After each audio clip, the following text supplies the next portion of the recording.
Hello guys, तो मेरा नाम अभिषेक है और welcome to my YouTube channel. तो बेसिकली जैसा आप लोगों ने थंबनेल में और टाइटल में देखा, I got offer from bank of Maharashtra. तो हाँ, बेसिकली ये इंटर्नशिप का ऑफ़र मुझे हुआ था, जो मैंने अप्रेंटिसशिप के लिए अप्लाई किया था लास्ट ईयर। जिन्होंने भी लास्ट ईयर से जो तैयारी करें उनको पता होगा कि दिसंबर मंथ में इसका मतलब नोटिफिकेशन आया था कि ट्रेनिंग कर सकते हैं आप 1 साल के लिए।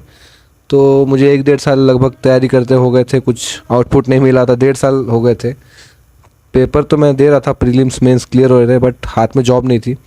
तो एज अ बैकअप प्लान मैंने अप्लाई कर दिया था कि बाय चांस अगर कोई भी एग्ज़ाम लास्ट ईयर का नहीं निकलता है तो मैं इसको ज्वाइन कर लूँगा। बट विद गॉड ग्रेस मेरा आरआरबी क्लर्क क्लियर हो गया था, तो अब ज़रूरत नहीं पड़ेगी।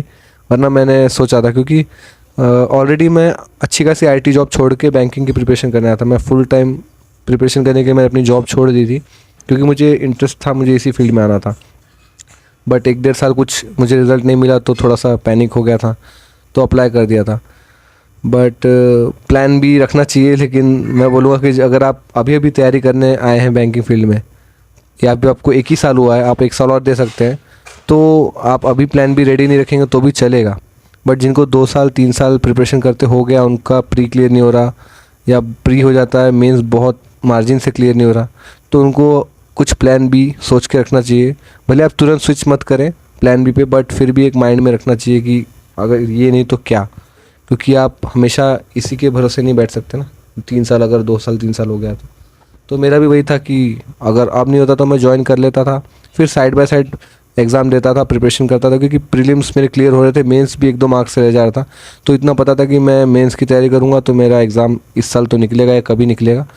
इसलिए मैं सोचा था, और मुझे अपने घर के पास नागपुर में ही ट्रेनिंग मिलता था, बट अब नहीं करना पड़ेगा।